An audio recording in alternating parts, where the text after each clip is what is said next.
This is Butler County 911. May I help you? Yeah, there's been a huge wreck out here from our house. Anybody pinned or trapped? Yes, there's someone trapped. Is she able to respond to you? She's unresponsive. Arms broken in multiple places. Her pulse is very faint. Pupils are fixed and dilated. I think she's gone. Jennifer Hudson had tragically died in this crash in 2008.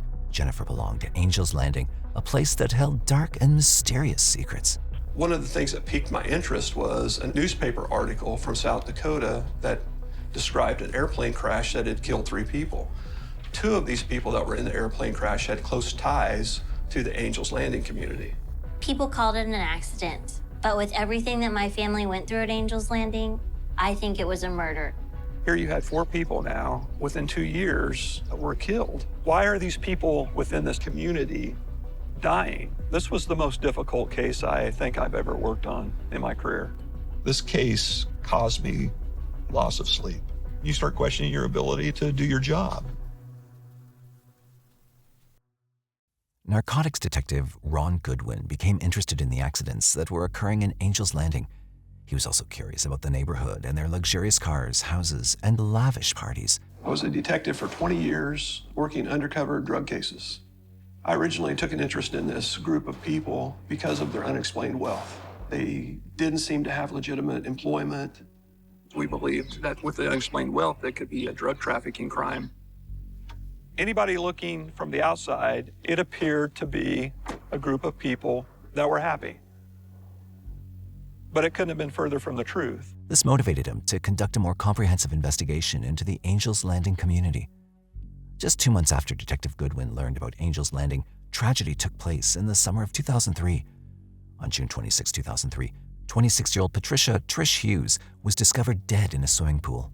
I got the call that there was a potential drowning at an address on North Oliver. When I arrived that day, I had learned that the witness to it, Emily, was inside the house. When I went into the house to interview Emily, she was sobbing uncontrollably while she was trying to get out the words of what happened.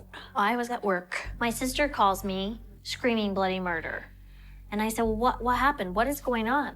And the firefighter took the phone from her. He said, Sarah, I just need you to get home as quick as you can. She's dead. Emily, an 11-year-old neighbor, was the lone witness at the accident.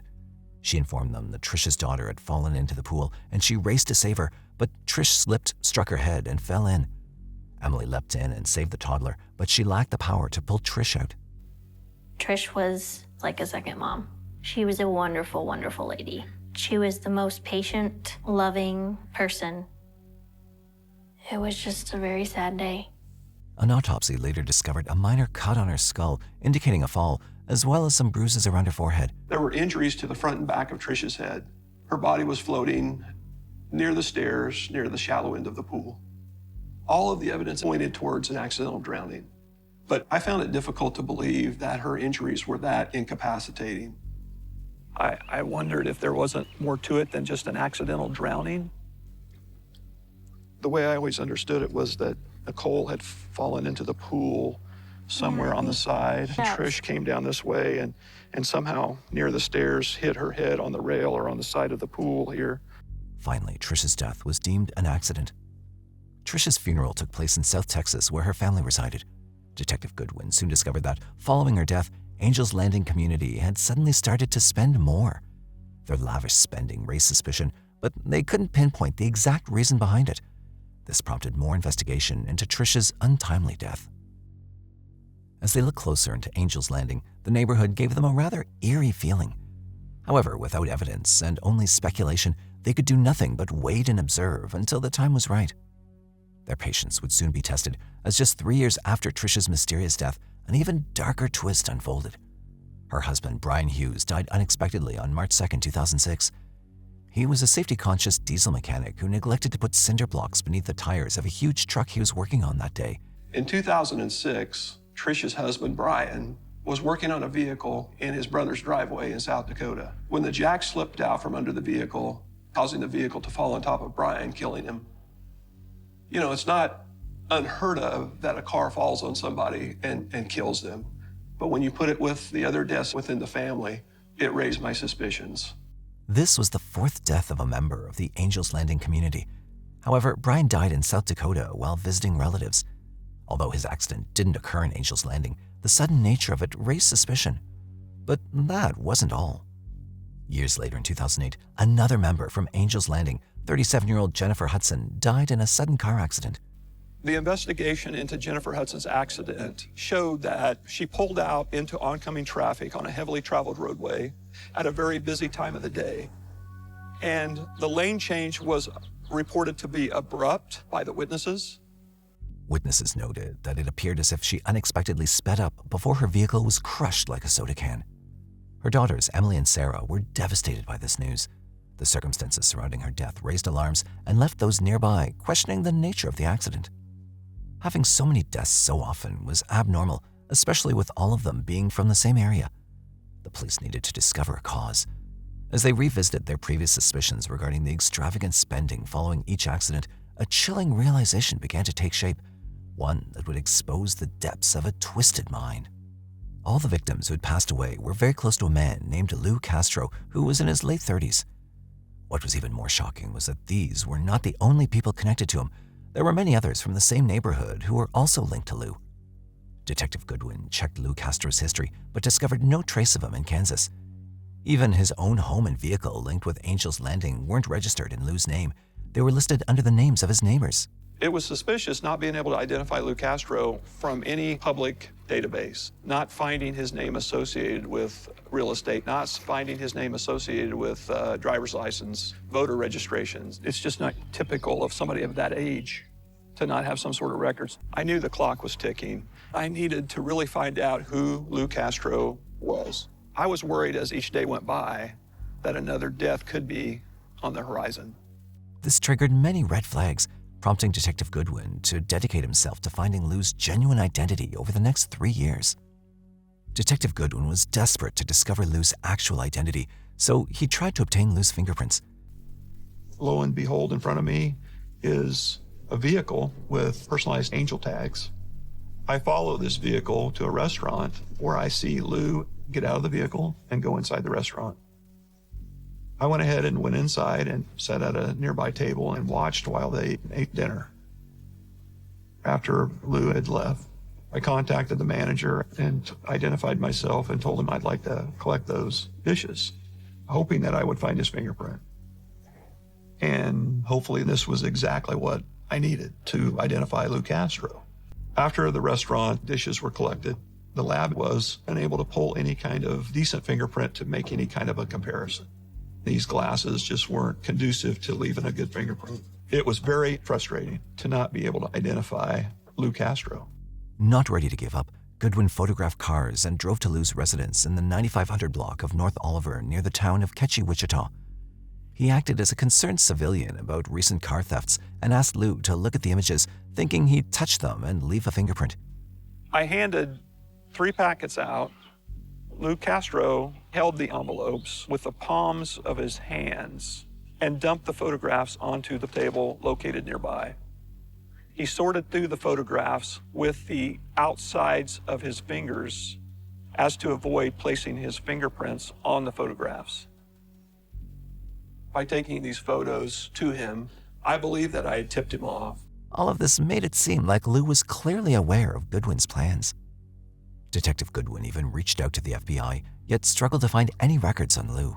When detectives dug deeper to discover Lou's name in the records, they eventually found it, a clue that would forever change the course of this case. But this was in an obituary mentioned as the victim's brother. The obituary belonged to Mona Griffith, who died in an aircraft disaster with her daughter Lindsay and boyfriend Jim Chase in February 2001. That is when the police discovered a very shocking detail. It was that Mona and her daughter had relocated near Lou Castro right before the crash. Detectives wanted to know if Lou and Mona were actually close. When they started to look into it, they would discover jaw-dropping details. Prior to her death, Mona had taken a $750,000 life insurance policy and designated Lindsay as the beneficiary. However, Trish, Lou's close friend, ended up being Lindsay's guardian in the case of Mona's death, which meant that the compensation eventually went to Trish. Police began to suspect that Trish and Lou were orchestrating something sinister together. However, the discovery of Trish's death contradicted this theory. And that was the moment detectives found damning evidence suggesting the motive of a deeply disturbed mind, one that a normal person would never even consider. Detective Ron Goodwin discovered many accidents within the neighborhood, all related by the same factor, life insurance. Mona died in an aircraft crash prior to the founding of Angel's Landing, resulting in a $750,000 life insurance payment. Tricia Hughes had a $1.24 million life insurance policy on her. When she died, that money was given to her husband, Brian Hughes, who died a few years later. The insurance proceeds from Brian's death were left to members of the family that he was living with at Angel's Landing. So I'm able to start seeing this pattern of accidental death, insurance payout. A couple of years later, another accidental death, insurance payout. Detectives then started to make a peculiar connection between the lavish lifestyle and the insurance. Once I was able to look at bank records, that was key in determining where the money came from. There were no proceeds from regular jobs, regular income from employment. It was sporadic deposits of money, but the biggest deposit of money was the insurance proceeds from the life insurance. You could see the balances going from over $1 million at different times down to maybe a few $1,000s.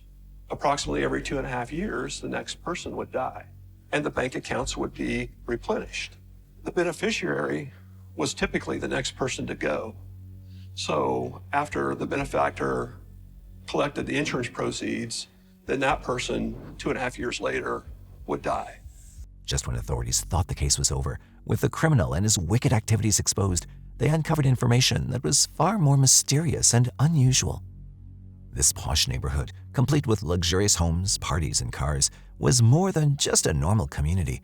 It was a cult, and the leader was Lou Castro. Detectives wanted to know how the entire Angel's Landing came together, which is when they looked into Lou's close friend who had died in the pool accident.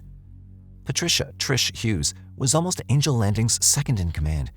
She'd been familiar with Lou Castro since the 1990s when they met in South Texas. They dated briefly, but ended up remaining friends afterwards.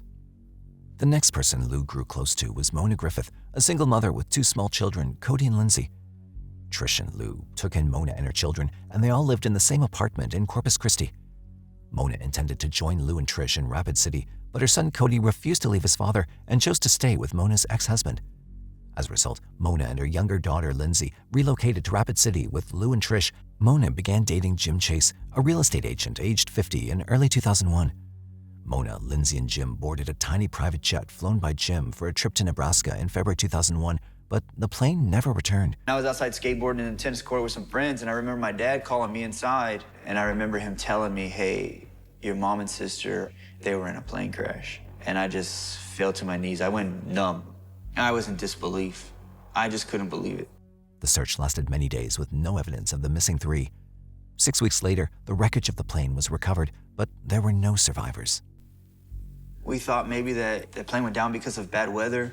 We got the report back that something had froze on the plane, and that's what had eventually caused the plane to go down. I believe they said something about there was no ice boots on the plane. Following the accident, Lou made an odd remark to Mona's son, Cody. He stated that Lindsay was not supposed to die, and if she hadn't been on that plane, he would have taken her in as his own daughter. Later, Trish met her boyfriend, Brian Hughes, who was a diesel mechanic. The two got married and also had a daughter together. Furthermore, Lou had instructed Trish to get insurance policies for herself totaling more than $1 million. He asked to designate her husband, Brian, as the beneficiary and Kara as a co-beneficiary. By this time, there were many other members in this cult, and he directed them to implement identical practices. But he ensured to always control the beneficiary and the amount. Lou was also cautious not to associate his name with any of the documents to make sure his name remained safe. Then came the one member who would play a crucial role in solving one of the biggest mysteries in the end. In the fall of 2001, Jennifer Hudson moved in with her 2 daughters, 11-year-old Emily and 17-year-old Sarah. Jennifer was a realtor who resided in Kansas, Missouri with her children and husband. She'd met Lou during the summer of 2001. Lou, Kara, Trish, and Brian were looking for a spacious home to suit their group. Lou referred to them as free spirits who were making their own version of paradise.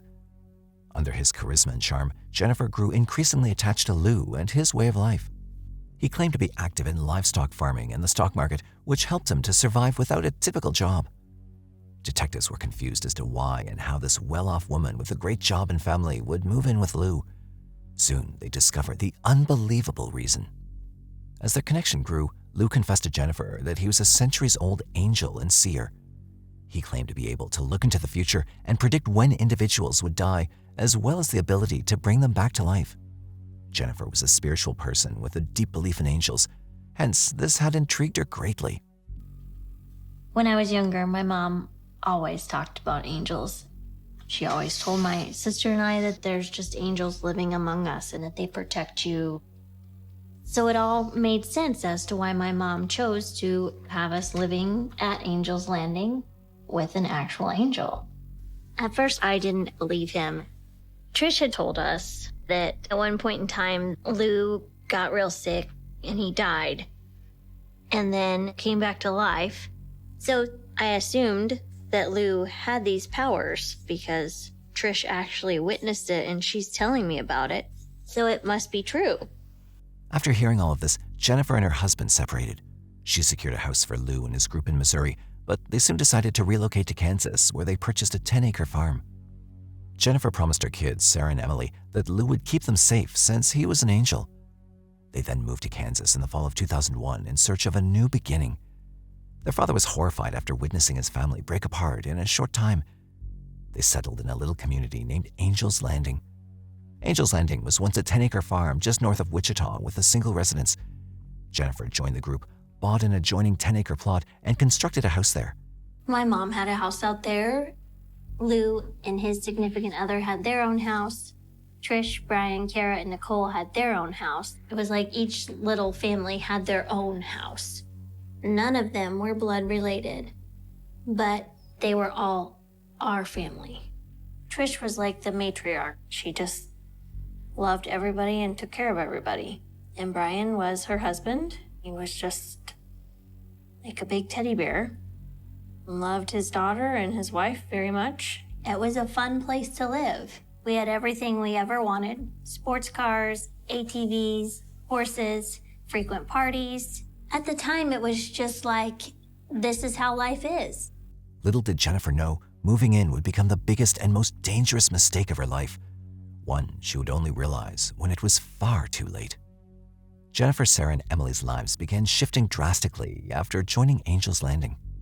Sarah, who was extremely close to her father, was upset with her mother for destroying their family. As a result, she developed an intense hatred for Lou. Emily, who was just 10 years old when they relocated to Angel's Landing, had a different reaction. While she wasn't happy at first, her young age made her more flexible and suggestible. Emily quickly became Lou's favorite, receiving particular attention and presence from him.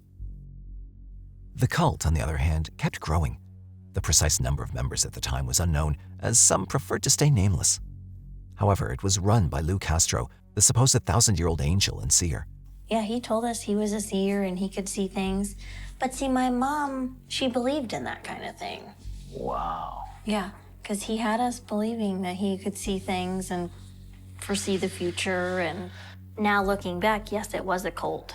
But there was no way for me to understand because I was inside. He also claimed to be a necromancer capable of bringing rain and was extremely wealthy. Though his self-assumed grandeur didn't end there. Lou started to push his beliefs on us. He told us that he could foresee the future and that he could, turn into these other personalities. One of his personalities' names was Michael, then another one was Daniel, and Amber, which would be the angel of death. When he would turn into those alter personalities was when he would start being verbally abusive. If Emily and I were bickering a lot, he would call a family meeting and say that if we didn't start getting our stuff together, then Amber was gonna take us to purgatory. And it's for people that get stuck because they've been a bad human. His self-proclaimed mysterious powers were not his only claim to influence. He was incredibly wealthy with a vast amount of money at his disposal. Lou had a number of premium vehicles, including Dodge Vipers and Corvettes, several of which carried custom license plates, such as Angel 1 to Angel 8. Plus, their parties usually involved a lot of drinking, and Lou was quite interactive with the girls and their friends.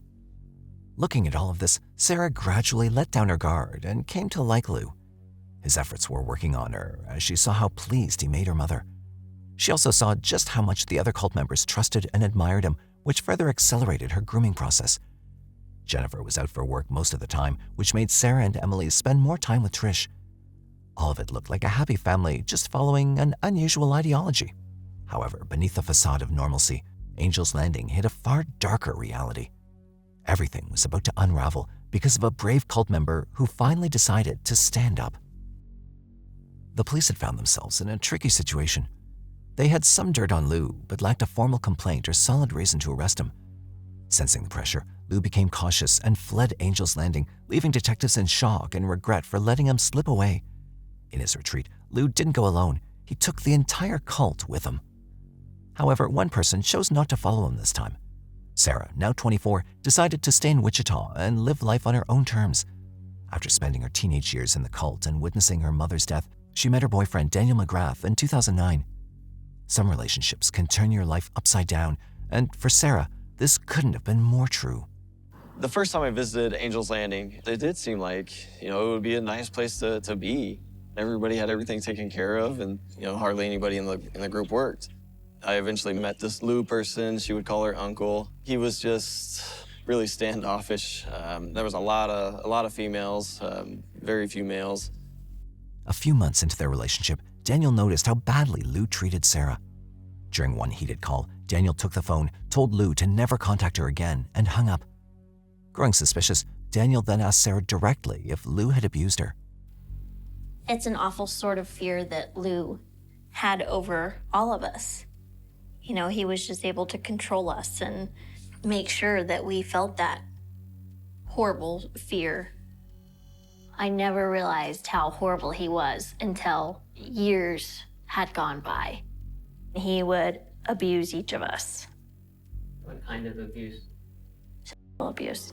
Lou had tricked and assaulted Sarah, a heartbreaking truth that she realized was wrong only now, after ages. She opened up to Daniel about the horror she faced as a teenager and revealed another disturbing detail. She stated that Emily, her sister, began sleeping in the same bed with Lou only a few weeks after arriving at Angel's Landing, and this had continued for several years. So the first time I met Sarah's younger sister, I believe she was 13 or 14 at the time. And that gave me that. And going to that breakfast was, she sat next to him, and he started touching her inappropriately, kind of under the table, caressing her on her inner thigh. My sister was just a little girl. She was just little. She was just a baby. He acted inappropriately with the girls from the day they joined the cult. He told the girls that as an ancient angel, he could only sustain himself by engaging with them, and he called this awful act feeding. Daniel realized he needed to take action to put an end to Lou Castro's reign of terror. Without Sarah's knowledge, he secretly emailed the FBI about the odd murders and questionable payments. When I met Sarah, she was terrified of Lou, and I kind of asked her, is this something that you've talked to police about? And, she told me no, she hasn't, and that she would never do that because she was worried about her safety and everybody else's safety, and that's kind of what led me to send an email to the FBI. And I just sent them the information that I had as far as the deaths, the dates that I think they could utilize and kind of go from there. I knew it was the right thing to do. No matter what happens, he had to be stopped. He also added Lou's present residence, a large white colonial mansion in Columbia, Tennessee. This information was just what the authorities required to revive the investigation. The FBI began monitoring Lou's Tennessee residence and discovered a car that was regularly present, registered under the name Joe Venegas. This made them assume that it may be Lou's new alias. Meanwhile, they monitored Angel's Landing's bank accounts and discovered transfers from Kansas to Columbia, Tennessee.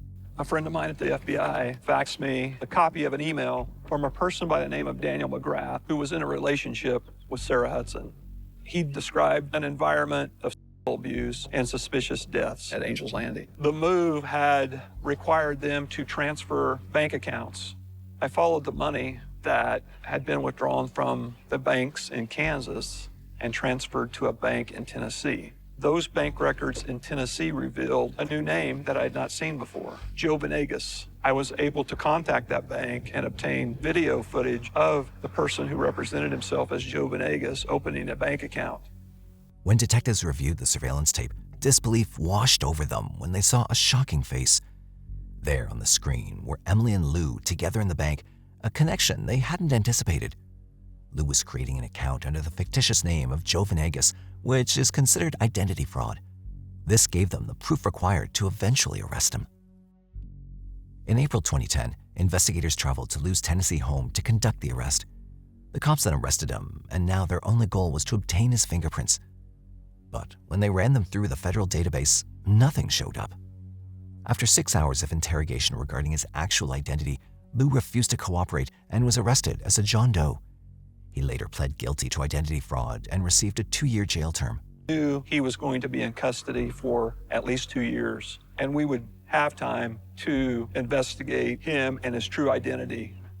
I contacted Patricia Hughes' parents in Texas. She gave me a name, Daniel Perez, and said he was a man that Patricia had dated briefly in the late 90s, but he had been in trouble with law enforcement in Texas. Daniel Perez was a pedophile who had assaulted his 11-year-old niece and a 14-year-old girl. The word in Texas was that he had been killed or had died in Mexico. So I asked the law enforcement agencies in Texas to send me a mugshot of this person.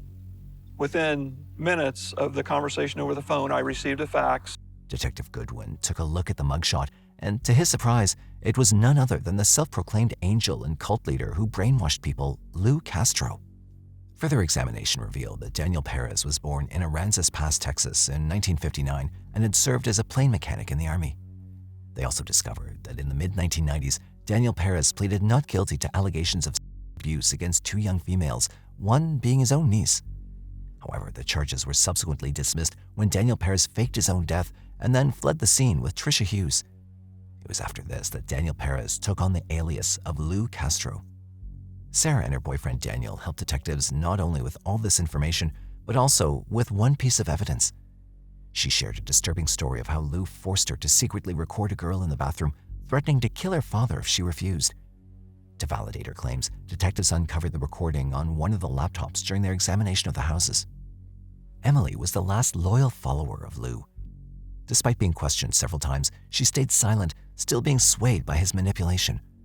However, everything changed when she wrote him a letter during his 2-year sentence, expressing her happiness and hopes for the future. Lou's aggressive response pushed her to give up her loyalty to the self-proclaimed angel and speak to investigators. She revealed crucial details that proved Lou's guilt, explaining how Trish's death was no accident. About a week before the drowning, Lou told Emily and Trish that he had a vision of Trish dying shortly. Trish assured the little girl that she'd be brought back to life.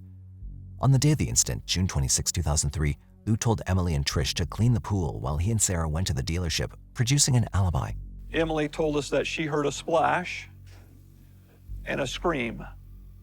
Within minutes, Lou Castro came inside the pool house with arms that were wet and out of breath. The bruise on the head made perfect sense. Somebody held her underwater.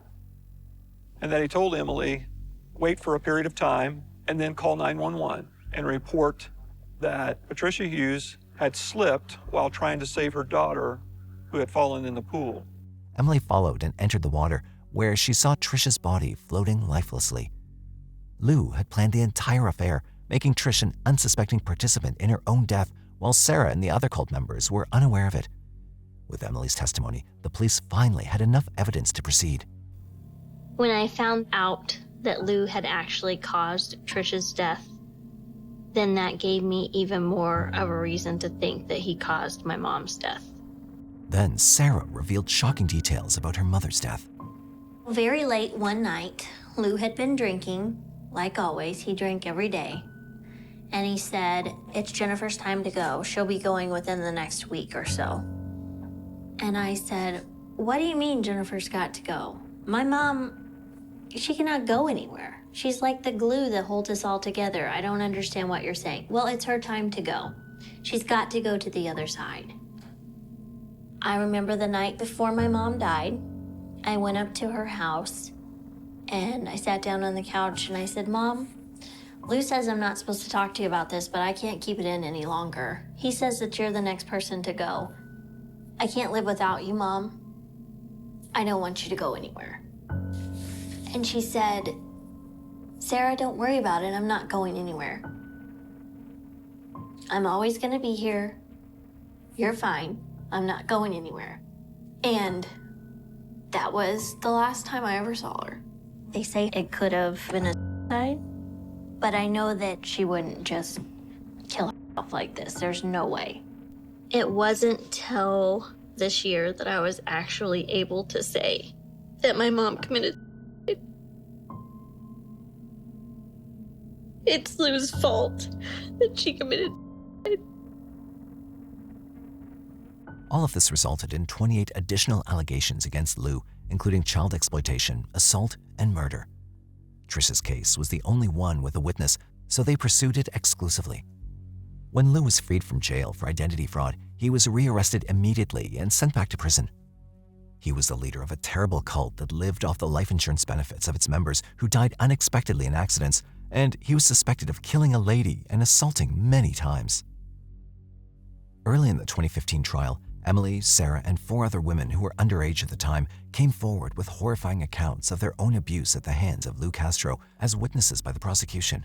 Each of the girls told their own unique story. They also remembered certain events and even said some things that you couldn't repeat on television that they had to do in each other's presence with him.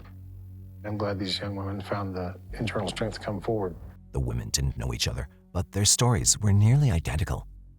Their testimonies painted a chilling picture of manipulation and deceit, and prosecutors believed that Lou Castro, aka Daniel Perez, was not just an abuser, but also a calculated murderer. He manipulated people into taking out large life insurance policies and then lived off the proceeds when they died.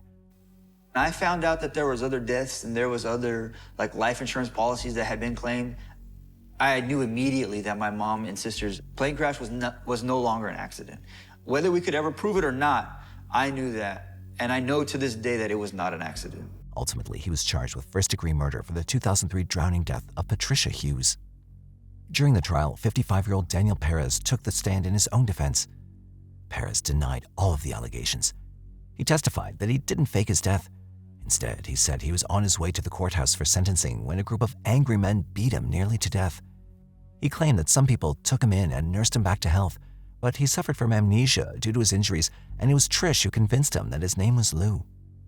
Daniel Perez also denied ever claiming to have powers and insisted the victims fabricated their stories. He argued that any encounters were consensual and occurred when the girls were older.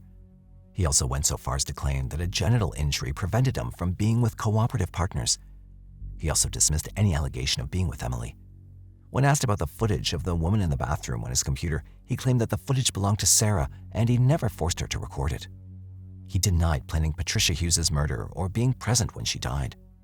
Perez claimed he didn't know about the cult's millions because of amnesia and said the women controlled the money. Did you in any way plan to murder Patricia Hughes? No. The jury didn't believe his testimony. In the end, he was found guilty on all charges and sentenced to 80 years, serving 2 consecutive life sentences in prison without parole. It was probably the most amazing feeling that I had had in my law enforcement career. It's a very scary thing to think that somebody like Lou Castro could have control over someone to suggest that they kill themselves. Lou would have stopped at nothing to get what he wanted. Lou Castro murdered one of his best friends to get what he wanted. He remains incarcerated at Lansing Correctional Facility in Kansas. As we conclude this video, we extend our condolences to all the victims involved in this case. The Angels Landing investigation uncovered Daniel Perez's terrifying cult.